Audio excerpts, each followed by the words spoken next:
कौन सोच सकता था कि जेल जैसी जगह पर दूध का डिब्बा आजादी की चाबी बन जाएगा। कहानी की शुरुआत होती है कोलोरेडो की एक हाई सिक्योरिटी जेल से, जहां रे ब्रेसलिन नाम का एक आदमी कैद है। बाहर से देखने पर वो एक आम कैदी लगता है, लेकिन उसकी आंखें हर वक्त जेल की दीवारों, गार्ड्स की चाल और सिस्टम की कमियों को पढ़ रही होती हैं। एक दिन एक कैदी उसे चेतावनी देता है कि जैक नाम का एक खतरनाक कैदी उस पर हमला करने वाला है, क्योंकि जैक पहले से ही अपना पूरा प्लान तैयार कर चुका है। तभी एक गुंडा जैक उस पर हमला करता है। रे ने उसे ऐसा धोया कि जैक के दांत उसके हलक में आ गए। लड़ाई की वजह से रे को ब्लैक सेल में डाल दिया गया। अब आम इंसान वहाँ रोता, पर रे भाई तो वहाँ भी इंजीनियरिंग लगा रहे थे। यह जेल का वो हिस्सा होता है जहाँ सबसे खूंखार कैदियों को 24 घंटे बंद रखा जाता है। नया कमरा बेहद छोटा होता है, उसमें कोई खिड़की नहीं होती, सिर्फ एक टॉयलेट और चारों तरफ कैमरास लगे होते हैं। हर पल रे पर नजर रखी जाती है, लेकिन रे के लिए ये सजा नहीं बल्कि मौका बन जाता है। जैसे ही वो उस सेल में पहुँचता है, उसका दिमाग जेल से भागने के प्लान पर काम करने लगता है। रे पूरे जेल का अंदाजा लगाता है। उसे पता चलता है कि जेल के बिल्कुल पास एक गैराज मौजूद है और दोनों जगहों पर गार्ड्स की संख्या भी ज्यादा नहीं है। अगले कुछ दिनों तक वो चुपचाप हर गार्ड की रूटीन को बारीकी से ऑब्जर्व करता है। तभी उसे एक अहम बात समझ आती है कि गार्ड्स हर दिन ठीक 7 मिनट के लिए सिगरेट पीने बाहर जाते हैं और उस वक्त निगरानी सबसे कमजोर होती है। अब रे को सिर्फ एक चीज चाहिए होती है, अपने सेल के दरवाजे का पासकोड। एक दिन खाने के साथ आए दूध के पैकेट को खोलते हुए वो उससे एक पतली प्लास्टिक शीट निकाल लेता है। मौका मिलते ही वो उस शीट को पासवर्ड स्क्रीन पर सावधानी से चिपका देता है। जब गार्ड कोड डालता है, उसकी उंगलियों के निशान उस शीट पर साफ रह जाते हैं। थोड़ी समझदारी और सही एलिमिनेशन के बाद रे सही कोड निकाल लेता है। इतना दिमाग अगर रे भाई ने पढ़ाई में लगाया होता तो आज वो खान सर के बगल में बैठ के पढ़ा रहे होते। साथ ही वो बाहर मौजूद अपनी टीम को भी मैसेज भिजवा देता है कि जिस दिन वो भागेगा ठीक 4 बजे उन्हें पास वाली गैराज में मौजूद रहना होगा। आखिरकार वो दिन आ ही जाता है। रे पास कोड डालकर सेल से बाहर निकलता है। पाइप्स के रास्ते आगे बढ़ता हुआ गैराज तक पहुंचता है। उसी वक्त बाहर उसकी टीम एक छोटा सा धमाका करती है, जिससे पूरे इलाके का ध्यान भटक जाता है। कुछ ही देर में फायर ब्रिगेड वहां पहुंच जाती है। इसी अफरा तफरी के बीच रे चुपचाप फायर ब्रिगेड की गाड़ी के नीचे लटक जाता है और जेल से बाहर निकल जाता है। थोड़ी दूरी पर उसे गाड़ी से उतार दिया जाता है, लेकिन कहानी यहीं खत्म नहीं होती। जल्द ही पुलिस उसे पकड़ लेती है। तभी वहाँ लेस्टर नाम का एक आदमी पहुँचता है और पुलिस से कहकर रे को छुड़वा लेता है। इसके बाद असली सच्चाई सामने आती है। पता चलता है कि रे कोई अपराधी नहीं बल्कि एक सिक्योरिटी कंपनी का मालिक है, जो दुनिया भर की जेलों की सिक्योरिटी जांचने के लिए खुद कैदी बनता है। वो जेल से भागकर ये साबित करता है कि सिस्टम में कहां कहां सुधार की जरूरत है। रे इतनी जेलों से भाग चुका होता है कि लोग कहने लगते हैं कि ये आदमी किसी भी जेल से निकल सकता है। करीब 5 महीने बाद रे अपने ऑफिस लौटता है। वहाँ वो एक आसान सा गेम खेलकर अपने दोस्तों को खुश करता है। तभी उसका पार्टनर लेस्टर उसकी मुलाकात जेसिका नाम की एक लड़की से कराता है। जेसिका चाहती है कि रे दुनिया की सबसे गुप्त और सबसे कड़ी सिक्योरिटी वाली जेल की जांच करे। उसकी शर्त ये होती है कि न जेल का नाम बताया जाएगा, न उसकी लोकेशन। इस मिशन के बदले वो लाखों डॉलर देने को तैयार होती है। रे को यह डील सही नहीं लगती, लेकिन लेस्टर के काफी समझाने पर वो आखिरकार मान जाता है। मिशन से पहले रे की पहचान बदल दी जाती है और उसके शरीर में एक ट्रैकिंग डिवाइस भी लगाया जाता है। प्लान के मुताबिक उसे जानबूझकर अरेस्ट किया जाना होता है, लेकिन अचानक रास्ते में कुछ लोग उसे अगवा कर लेते हैं, बेहोश कर देते हैं और बड़ी सफाई से उसके शरीर से ट्रैकिंग डिवाइस निकाल देते हैं। जब रे की आंख खुलती है तो वो खुद को एक अजीब सी जेल में पाता है। वो एक कांच के डिब्बे जैसे सेल में बंद होता है और उसके चारों तरफ भी ऐसे ही कई कैदी मौजूद होते हैं। थोड़ी देर बाद उसकी मुलाकात जेल के वार्डन हब्स से होती है, जबकि रे को बताया गया था कि वार्डन का नाम मार्श होगा। यहीं उसे एहसास हो जाता है कि कुछ न कुछ बहुत गलत जरूर है। रे तुरंत वो खास इमरजेंसी कोड बोलता है जिससे उसे जेल से बाहर निकाला जा सकता था, लेकिन हब्स उसकी एक भी बात नहीं सुनता और उसे वापस सेल में भेज दिया जाता है। इधर बाहर उसकी टीम जेल की लोकेशन पता करने की पूरी कोशिश कर रही होती है और उधर अंदर रे देखता है कि यहाँ के सारे गार्ड्स एक जैसे कपड़े और मास्क पहने रहते हैं और जब मन करता है किसी भी कैदी पर बेरहमी से टूट पड़ते हैं। इसी दौरान अनिल नाम का एक कैदी रे से मिलता है और बताता है कि उसने कोई जुर्म नहीं किया, फिर भी उसे यहाँ रखा गया है क्योंकि कुछ लोग उससे जानकारी निकलवाना चाहते हैं। तब रे को समझ आ जाता है कि ये कोई आम जेल नहीं है। यहाँ असली अपराधी नहीं बल्कि अमीर लोग अपने दुश्मनों को टॉर्चर कराने भेजते हैं। अब रे को इस जेल के सबसे खतरनाक हिस्से में पहुँचना होता है। इसके लिए वो जानबूझकर प्लान बनाकर एक कैदी से हाथापाई करता है। जैसा उसने सोचा था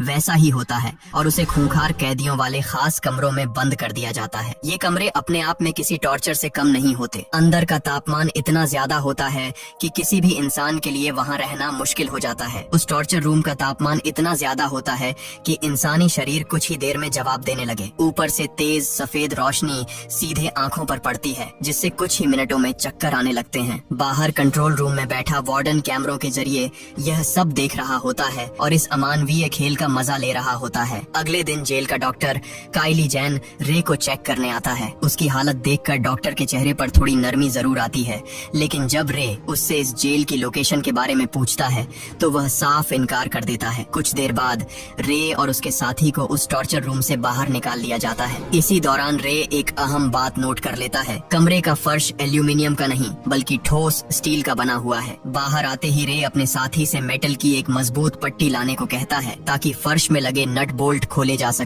लेकिन उसी वक्त उसके साथी को वार्डन के सामने ले जाया जाता है और उससे एक बार फिर उसके पुराने कनेक्शंस के बारे में पूछताछ की जाती है। जब वो कुछ भी बताने से इनकार करता है तो गार्ड्स जबरदस्ती उसके मुंह में पानी की पाइप डालकर उसे बेरहमी से टॉर्चर करते हैं। दर्द के बावजूद वो मौका देखकर मेटल का एक टुकड़ा चुरा लेता है। बाद में जब वो रे से मिलता है तो रे उसे अपना प्लान समझाता है। उसके हिसाब से यह जेल जमीन के नीचे बनी हुई लगती है और अगर वे फर्श खोल भी लें तो ऊपर की तरफ रास्ता बनाकर जमीन तक पहुंचना होगा। रे की बातें सुनकर उसके साथी को यकीन हो जाता है कि अगर कोई यहाँ से बाहर निकल सकता है तो वही है। प्लान के मुताबिक दोनों फिर से जानबूझकर झगड़ा करते हैं और उन्हें दोबारा टॉर्चर रूम में भेज दिया जाता है। अंदर पहुंचते ही रे पहले कैमरे को ढक देता है और फर्श के नट बोल्ट खोलना शुरू कर देता है। जैसे ही काम पूरा होता है वो अपने साथी को इशारा करता है। साथी जोर जोर से चिल्लाने लगता है जिससे गार्ड्स का ध्यान उसकी तरफ चला जाता है। उसी पल रे कागज से कैमरा पूरी तरह ढक देता है और नीचे की ओर उतर जाता है। लेकिन किस्मत एक बार फिर धोखा देती है। नीचे उतरते वक्त एक पाइप टूट जाती है और पानी तेजी से भरने लगता है। जैसे तैसे रे ऊपर पहुंचता है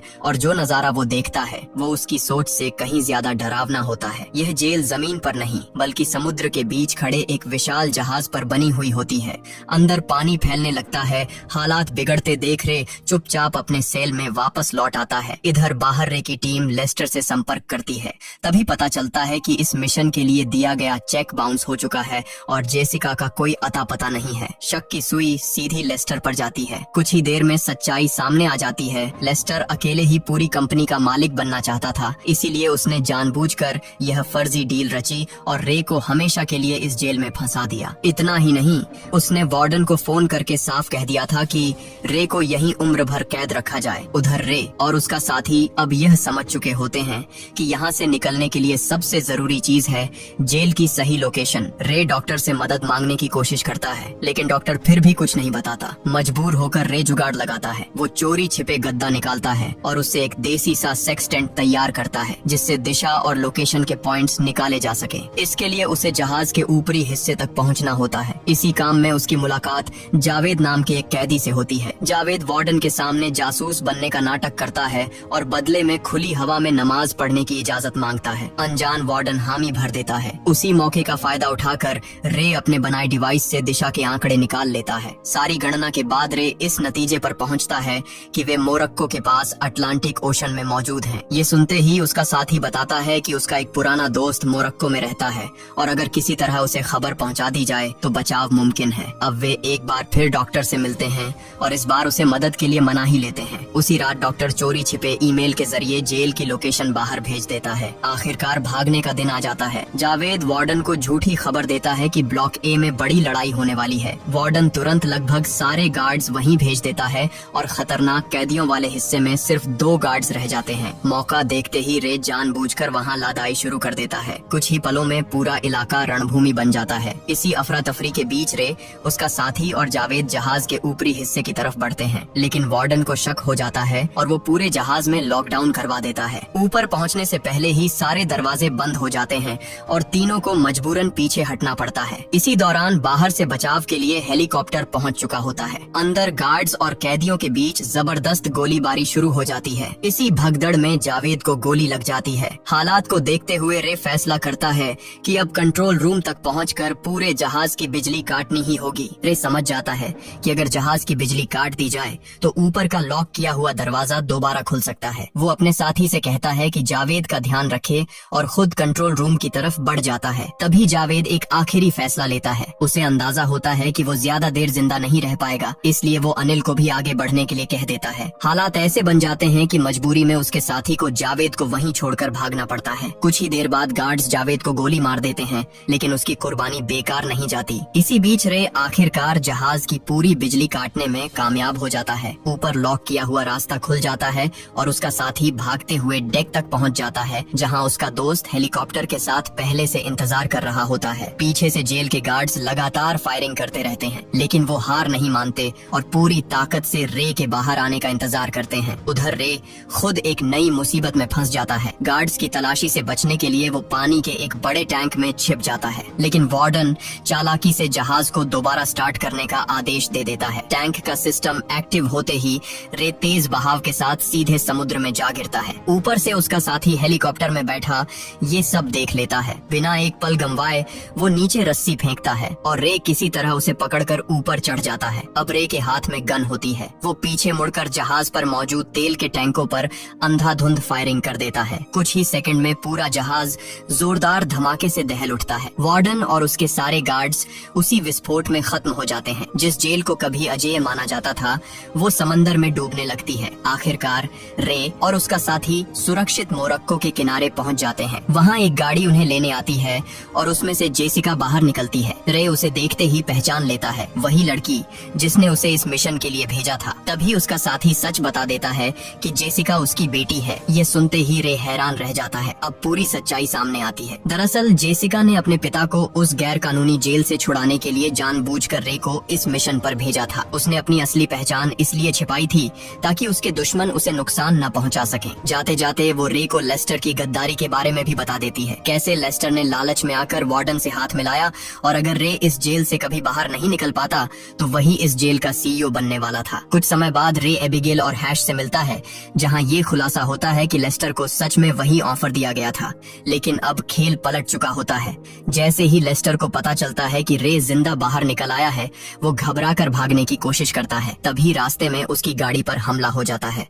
जब लेस्टर की आंख खुलती है तो वो खुद को उसी गाड़ी में बैठा पाता है, लेकिन उसे ये नहीं पता होता कि वो गाड़ी अब एक ऐसे जहाज में पहुंच चुकी है जो हजारों कंटेनरों से भरा हुआ है। जहाज कहाँ जा रहा है ये कोई नहीं जानता और शायद लेस्टर को कभी पता भी नहीं चलेगा। इसी रहस्यमयी मोड़ के साथ इस जबरदस्त फिल्म का अंत होता है। अगर आप रे की जगह होते, क्या लेस्टर को माफ कर देते या उसे उसी जेल में सड़ा देते? क्या गद्दारी की सजा मौत से भी बड़ी होनी चाहिए? नीचे कमेंट में जरूर बताइए, माफ या सजा।